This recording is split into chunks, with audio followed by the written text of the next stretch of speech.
قيما لينذر بأسا شديدا من لدن ويبشر المؤمنين الذين يعملون الصالحات أن لهم أجرا حسنا ماكثين فيه أبدا صدق الله العظيم.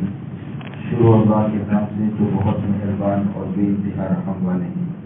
الحمدللہ الذی تمام تعریف صلی اللہ کے لیے ہیں. انزل علی عبدہ الکتاب، جس نے نازل فرمائی اپنے بندے پر کتاب. ولم یجعل لہ عوجا، اور باقی نہیں چھوڑی اس نے کسی قسم کی کوئی کجی. قیما، صفت راز سے موصوف ہے.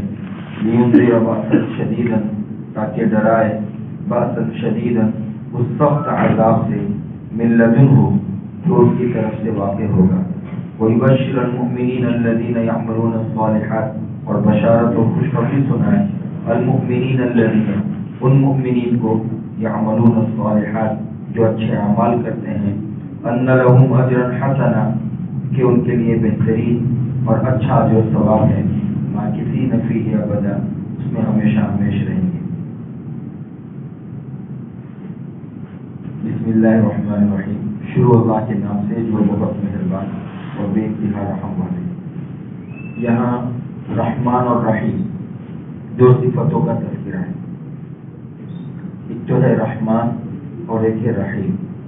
رحمان بھی رحمت سے بنا ہے اور رحیم کا لفظ بھی رحمت سے بنا ہے.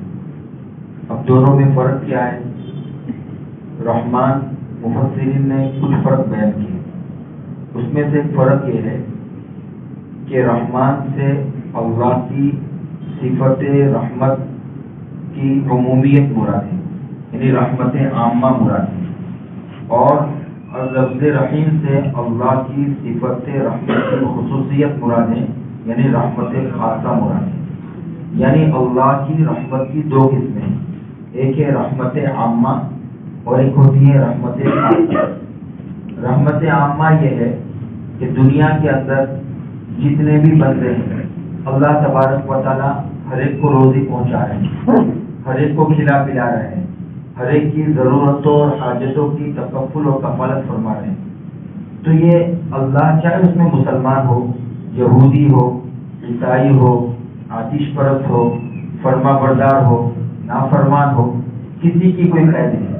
اللہ تبارک و تعالیٰ دنیا کے اندر سب کو اپنی رحمت عامہ سے نوازتا ہے. سب کو ہوا مل رہی ہے، سب کو کھانا پانی مل رہا ہے، سب کی ضرورتوں کی کفالت ہو رہی ہے. اس میں کوئی قید نہیں. کیا مومن کیا غیر مومن، کیا کافر کیا فاسق، اور کیا اطاعت شیعہ کیا نافرمان، سب کو اللہ کی رحمت چھاپے ہوئی. تو یہ اللہ کی رحمت عامہ ہے. اور رحیم سے اللہ کی رحمت خاصہ مراد ہے. اور رحمت خاصہ اللہ کی آخرت میں جلوہ گر ہوگی، یعنی جنت. تو مفسرین نے کہا ہے کہ الرحمن رحمان الدنیا والرحیم رحیم الآخرہ، کہ اللہ کی صفت رحمان دنیا میں جلوہ گر ہے اور اللہ کی صفت رحیم آخرت میں جلوہ گر ہوگی، اور وہ صرف اور صرف مومنین کے لیے خاص ہوگی. ایمان، علم، اطاعت اور اچھے اعمال کی توفیق، یہ اللہ کی رحمت خاصہ ہے. یہ ہر کسی کو میسر نہیں ہوتی. تو رحمان الدنیا والرحیم رحیم الآخرہ. اور اللہ نے بخاری اور مسلم کی روایت سے پتہ چلتا ہے کہ اللہ نے اپنی رحمت کے 100 حصے کیے. خدا نے اپنی رحمت کے 100 حصے کیے، اس میں سے ایک حصہ اللہ نے کائنات میں اتارا ہے. اور اللہ کے نبی نے فرمایا کہ تم جو دیکھتے ہو کہ ایک ماں اپنے بچے پر، اور انسان دوسرے انسان کے ساتھ، یہاں تک کہ جانور بھی اپنے بچوں کے ساتھ جو ممتا اور شفقت اور محبت کا سلوک کرتے ہیں، یہ اللہ کی صرف ایک صفت 100 حصوں میں سے ایک رحمت اتاری ہے. یہ اس کا عکس ہے، یہ اس کا مظہر ہے، یہ اس کا ظہور ہے.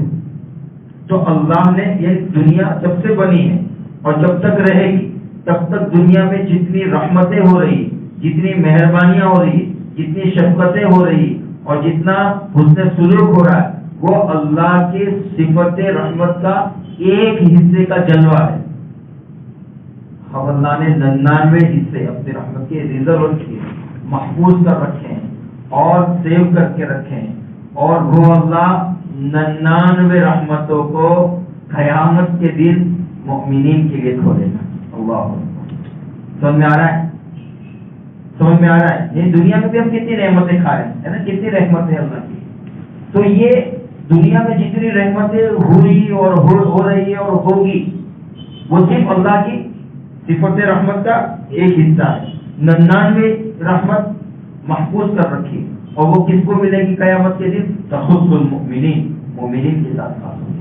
اللہ تعالیٰ اپنی صفت رحمت خاصہ سے ہم سب کو دعوت ہے۔ تو رحمان سے صرف رحمت عامہ مراد ہے، اور رحیم سے رحمت خاصہ مراد ہے، یعنی اللہ کی رحمت کی عمومیت مراد ہے، اور رحیم سے اللہ کی رحمت کی خصوصیت مراد ہے۔ اور دوسرا فرق یہ کیا گیا ہے کہ دیکھیں، ایک کیفیت ہوتی ہے، ایک کمیت ہوتی ہے۔ کیفیت اور کمیت سمجھیں کہ ہم نے آپ کو کسی نے دعوت دی، ہم کو کسی نے دعوت دی، اور دعوت کے اندر اس نے ہر طرح کی آئٹمیں رکھی، بہت ساری چیزیں، ویرائٹیز رکھی، آئٹمس رکھی، بہت ساری چیزیں رکھی اس نے، لیکن مزہ کچھ نہیں۔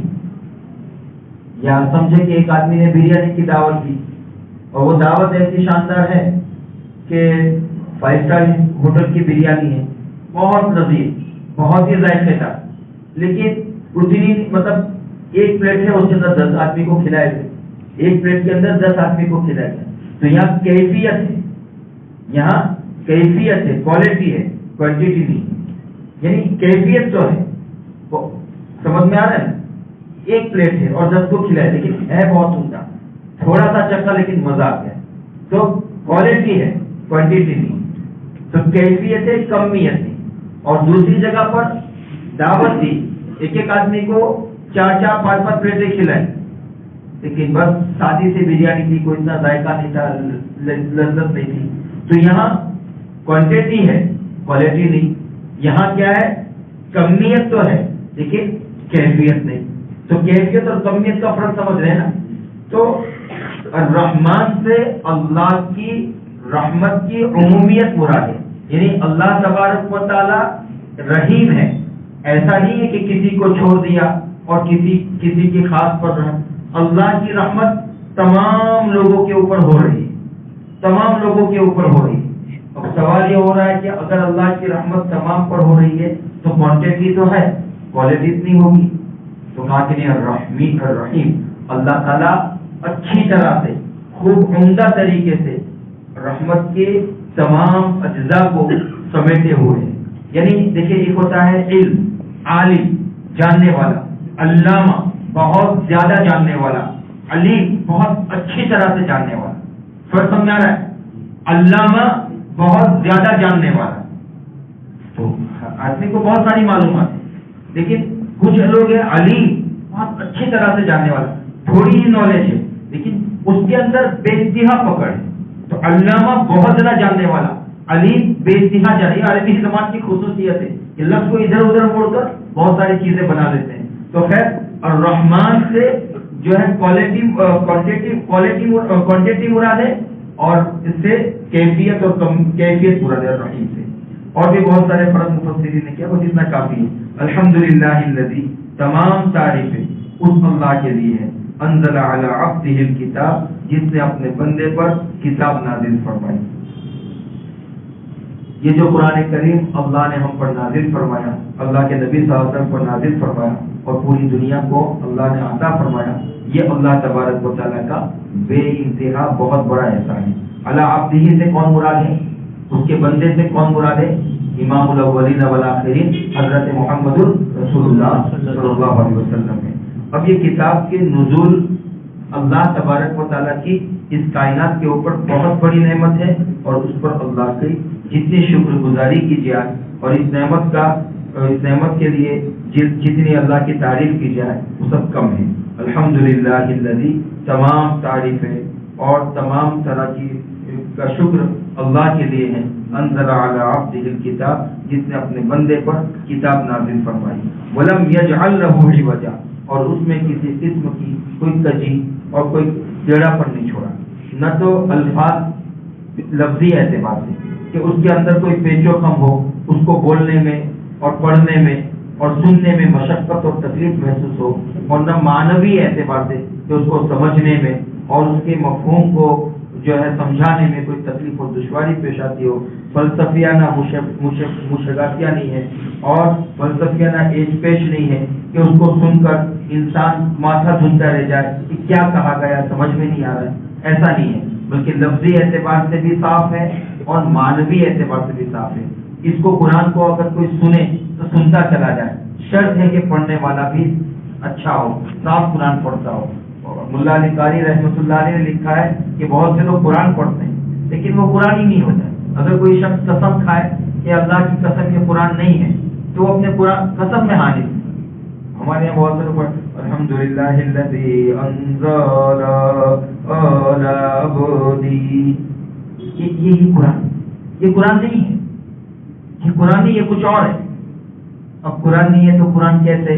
تو میں یہ نہیں کہہ رہا ہوں کہ اپنا اس طرح پڑھیں، ابھی نہیں آ رہا ہے تو جیسا پڑھ رہے پڑھتے رہیں، اللہ سے معافی مانگتے رہیں، توبہ استغفار کرتے رہیں، لیکن سیکھنے کا جذبہ رکھیں۔ علماء کرام یہاں موجود ہیں، مسجدوں میں بھی ہے، مدرسے بھی ہے، تو اللہ کے لیے اگر ہم چھوٹا بچہ تو کیا جاتا ہے کہ بھائی ہمارا قرآن صاف کرا دیجیے، تو کوئی زیادہ وقت 15-20 دن میں صاف ہو سکتا ہے قرآن، صرف 15 دن قرآن الحمدللہ الذی انزل لگنا چاہیے کہ قرآن ہے۔ آپ جو کہ ابھی میں کہتا کہ بھائی آپ خیریت سے ہو، کیسا لگے گا؟ کیسا لگے گا؟ آپ خیریت سے ہو، نہیں سمجھا ہے؟ آپ کا نام کیا ہے بھائی؟ سفیان نام ہے، آپ کے سفیان، تو کہ یہ کیا تماشا ہو رہا ہے؟ تو ایسا ہے نماز، قرآن ہے تو ولم یجعل لہ عوجا، اس کے الفاظ بھی اتنے زبردست ہیں، بس پڑھے تو پڑھنے میں مزہ آ جائے، سنے تو سننے والے کو مزہ آ جائے۔ تو لم یجعل لہ عوجا، الفاظ کے حساب سے بھی کوئی کمی کوئی کجی نہیں، ہر لفظ فصیح و بلیغ ہے، اور ایک لفظ ایک تھوڑا سا چھوٹا سا لفظ ہوتا ہے، اس کے اندر معنوں کا سمندر بھرا ہوتا ہے، اس کے ایک ایک آیت سے ہزاروں مسئلے نکلتے ہیں۔ آج تک قرآن کی تفسیریں ہوئی، جتنی تفسیریں ہوئی اس کو آپ جمع کرو تو پتہ نہیں بہت بڑا میدان میں بھر کر تفسیر ہوئی، لیکن ابھی بھی دنیا کو اس بات کا اعتراف ہے کہ قرآن کریم کی تفسیر کا حق ہم سے ادا نہیں ہوا۔ اتنی تفسیریں لکھی گئی لیکن اس کے بعد بھی قرآن کا حق کبھی کوئی ادا نہیں کر سکا۔ تو ولم یجعل لہ عوجا، اس نے کسی قسم کی کوئی کجی نہیں، کوئی کمی نہیں چھوڑی، قیما، راست صفت ہے اس کی، اور بالکل صاف ستھرا مفہوم ہے جو سمجھ میں آ جاتا ہے۔ یہ ایک واقعہ پیش آیا تھا، قرآن کریم کا اعجاز دیکھو کہ ایک چھوٹے سے مفہوم سے کتنی ساری بات نکلتی ہے۔ امریکہ کے کسی ہسپتال کے اندر ایک مرتبہ واقعہ پیش آیا تھا کہ ایک جگہ پر عراق کے اندر 2 عورتوں کی ڈیلیوری ہوئی، جو ہے اس وقت ایک کو لڑکا ہوا اور ایک کو لڑکی ہوئی، اور اس وقت جو ذمہ دار نرس تھی تو اتفاق سے وہ غیر حاضر تھی، تو اس وقت ذرا ان کی جو پورا یہ ہوتا ہے، ان کا پروسیس ہوتا ہے کہ اس وقت جو پیدا ہو جائے تو اس کو الگ سے رکھتے ہیں، اس کے اوپر کاٹ لگاتے ہیں، بلا لگاتے ہیں، اور اس کے بعد اس کی استعمال ہے، تو وہ دوسری نرسیں تو تھی لیکن جو دیگر نرس تھی وہ نہیں تھی، تو ان کا جو نام کا جو بلا ہوتا ہے وہ لگانا بھول گئے، اس کے ہاتھ کے اوپر جو نام کا کڑا لگاتے ہیں وہ لگانا بھول گئے۔ اب جب صبح ہوئی اور دونوں کو وہیں رکھ دیا، صبح ہوئی تو اب یہ تشویش ہوئی کہ وہ لڑکی کس کی ہے اور لڑکا کس کا ہے۔ ڈیلیوری رات میں دونوں کی ہوئی تھی، اب یہ سمجھ میں نہیں آ رہا ہے کہ لڑکا اور لڑکی ان دونوں میں سے، ان دونوں عورتوں میں سے ایک کا لڑکا ہے اور ایک کی لڑکی ہے، یہ تو معلوم ہے، لیکن کس کا لڑکا ہے کس کی لڑکی ہے یہ پتہ نہیں۔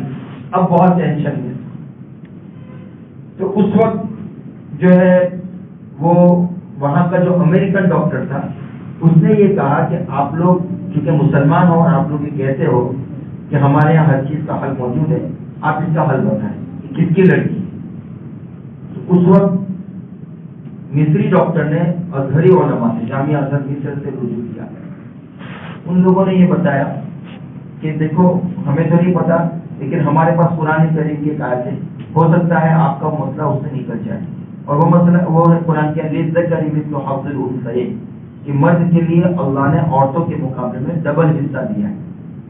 یہ میراث کی آیت ہے. اس سے شاید آپ کو کوئی رہنمائی مل جائے. ڈاکٹر نے غور و فکر کیا اور کہا کہ ہاں مسئلہ حل ہوگی. اس نے 2 عورتوں کے سیمپل لیے. اس میں سے ایک وہ عورت جس کا جو ہے لڑکا ہو تو اس کے دودھ کا سیمپل لیا, اور دوسرا جس کو لڑکی ہو اس کے دودھ کا سیمپل لیا, اور اس کو لیبورٹری میں جانچ کے لیے بھیجا. تو پتا چلا کہ جو لڑکی کا سیمپل ہے اس میں یعنی لڑکی کی جو ماں ہے اس کے دودھ کے اندر نمکینیات, پروٹین اور وٹامن اور حیاتین کی مقدار زیادہ ہے, اور اس کے مقابلے میں جو لڑکی کی ماں تھی اس کا جو دودھ ہے اس کے اندر وٹامن اور جو ہے پروٹین اور حیاتین کی مقدار کم ہوتی ہے. تو یہ جانچ کیا تو ان کو یہ اندازہ لگ گیا کہ اللہ نے ایک غذا تک میں یہ فرق رکھا. یعنی یہ بناوٹ. آج بہت سارے لوگ کہتے ہیں نا کہ مرد عورت میں کوئی فرق نہیں, کہتے ہیں نا بہت سارے لوگ کہ مرد عورت سب برابر ہے. اور بہت سے لوگ کہتے ہیں کہ میں نے تو اپنی بیٹی کو بیٹا. ارے بیٹی ہونا خود ایک کمال کی چیز ہے. بیٹی ہونا خود ایک کمال کی چیز ہے. نہیں یہ گلاب نہیں ہے, یہ تو بس چمیلی ہے. آپ سے بڑا پاگل کون ہوگا؟ یہ گلاب ہی ہے. گلاب کی خوشبو الگ, گلاب کا رنگ الگ, گلاب کی خصوصیت الگ, اب اس کو چمیلی کو کیوں تلاش کر رہے ہیں؟ تو بہت سے لوگ اس کو پٹنگ باتیں کہتے ہیں کہ مرد و عورتوں میں کوئی فرق نہیں ہے. تو ان سے کہیے کہ بہت اچھا سوچتی آپ, یعنی یہ مرد ہوتا ہے نا. ارے ایک آدمی آیا ہمارے پاس اور ہم کو آ کر یہ کہے کہ مرد عورت میں کوئی فرق نہیں ہے, تو ہم کہیں گے ہاں آپ بہت اچھا بولتی ہو, آپ بہت اچھا سوچتی ہو. وہ غصہ ہو جائے گا. ارے میں بولتی نہیں, میں بولتا ہوں. میں سوچتی نہیں ہوں, میں سوچتا ہوں. ایسے بولے گا نا. تو آپ ان سے کہیے کہ نہیں, مرد عورت میں تو کوئی فرق نہیں ہے. پھر آپ اچھا بولتی ہو, آپ اچھا سوچتی ہو, میں نے ایسا بولا اس میں کوئی تکلیف کیوں ہوئی؟ آپ کو سمجھ آ رہا ہے؟ آپ دیکھیں کہ لڑکیاں تو لڑکوں کے کپڑے پہن رہی, لیکن کبھی دیکھا ہے کہ کسی مرد نے عورت کے کپڑے پہنے ہو؟ نہیں پہنے. لڑکی کو تعریف کے تو لڑکی جو ہوتی ہے اس کو تعریف یہ بیٹا ہے تو خوش ہو گیا, لیکن اگر کسی لڑکے کو تعریف کے طور پر یہ لڑکی جیسا ہے تو اس کو غصہ آتا ہے. تو یہ آپ سے برداشت ہی نہیں ہوتا ہے. پھر آپ کیوں کہتے ہو؟ یعنی اللہ نے جو جسموں کی ساخت سے رکھی ہے, ان کی تمام باتیں رکھی ہے الگ سے, اس کو ماننا پڑے گا. تو خیر پھر وہ امریکہ گئے اور انہوں نے وہاں جا کر کہا کہ اس کا حل یہ ہے کہ آپ چیک کرو. چنانچہ دونوں عورتوں کے دودھ کو چیک کیا گیا, جس میں وٹامن زیادہ تھے ان کے بارے میں فیصلہ کیا گیا کہ یہ لڑکی کے, یہ لڑکے کے اور یہ لڑکی کے. اور یہ واقعہ خود حضرت علی کے دور میں پیش آ چکا تھا. حضرت علی کے دور میں بھی جب اس طرح کا واقعہ پیش آیا تھا اور دونوں میں مخلوط ہوا تھا, حضرت علی نے فرمایا تھا کہ دونوں کے دودھ کا وزن کیا جائے, دونوں کے دودھ کا وزن کیا جائے. لیٹر ہوتا ہے نا, اور دونوں کا وزن کرو, آدھا لیٹر ہے لیکن دونوں کا وزن کرو. جس کا وزن زیادہ ہوگا تو سمجھ جاؤ ٹھیک ہے لڑکی کا. تو قرآن کریم کے ایک چھوٹے سے لفظ کے اندر بے شمار رہنمائیاں موجود ہیں, وہ حاصل کرنے والوں کے اوپر ہے. تو کئی یہ مل نہیں رباطن. اب اس کے قرآن کریم کے نزول کا کیا مقصد ہے؟ تو فرمایا 2 مقصد. لینذر بأسا شدیدا من لدنہ, تاکہ ڈرائے بأسا شدیدا ان لوگوں کو جو یہاں محسوس ہے, کن لوگوں کو ڈرائے؟ ان لوگوں کو جو غفلت میں پڑے ہیں, جو کفر اور شرک میں مبتلا ہے, ان لوگوں کو ڈرائے. بأسا شدیدا, سخت عذاب سے, جو اللہ من لدنہ, جو اللہ کی طرف سے واقع ہونے والا ہے. فی الآخرۃ, آخرت میں. یعنی آدمی جب کفر کرتا ہے, شرک کرتا ہے, توحید کا انکار کرتا ہے, ایمان اور رسالت کا انکار کرتا ہے, تو اللہ کی طرف سے آخرت میں اس کے لیے عذاب ہے. اس کی آپ جو ہے انذار یعنی اس سے ڈرائیے. تو یہ قرآن کریم کے نزول کا ایک مقصد ڈرانا ہے. اور دوسرا مقصد وَيُبَشِّرَ الْمُؤْمِنِينَ الَّذِينَ, اور وہ مومنین جو یعملون الصالحات, ایمان رکھتے ہیں, اعمال صالحہ کرتے ہیں, ان کو بشارت, خوشخبری اور تسلی دیتا ہے قرآن. دنیا میں جو بھی حالات آئے, دنیا میں جو تکلیفیں اور مشکلات آتی ہے, گھبرانے کی کوئی ضرورت نہیں. ان لهم اجرا حسنا, ان کے لیے اللہ نے بہترین اجر تیار کر رکھا ہے. ماکثین فیہ ابدا. اور مفسرین نے کہا کہ اجر حسن سے مراد انہوں نے جو ایمان اور عمل صالح ہیں, اس ایمان اور اجر صالح کی بنیاد پر اللہ جنت سے نوازے گا. تو اجر حسن سے مراد جنت ہے, اور ماکثین فیہ ابدا, اور ان جنتوں میں وہ ہمیشہ ہمیشہ رہیں گے. تو یہ اللہ تبارک و تعالیٰ نے قرآن کے نزول کا مقصد بھی بیان کیا. اللہ تعالیٰ ہم تمام کو قرآن کریم سے تعلق عطا فرمائے. سبحان اللہ وبحمدہ, سبحانک اللہم وبحمدک, اشہد ان لا الہ الا انت, نستغفرک ونتوب الیک.